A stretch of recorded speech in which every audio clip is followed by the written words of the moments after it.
Ons sukkel nogal om mense wat lelike goed aan ons doen te vergewe. Diep in ons hart wil ons hulle terugkry deur ook aan hulle die pyn te gee wat hulle aan ons gegee het.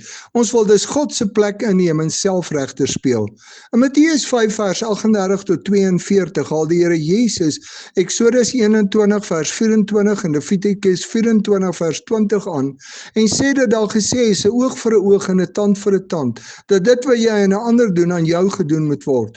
Maar dan kom hy met 'n nuwe reël dat jy jou nie teen kwaadwillige mense moet verset nie. As ons kyk na die Here Jesus se pad na die kruis, dan is dit presies die pad wat hy geloop het.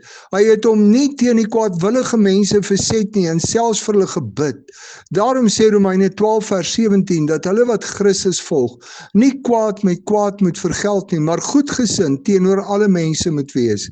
As mense die verkeerde doen, moet hulle baie beslis die gevolge dra.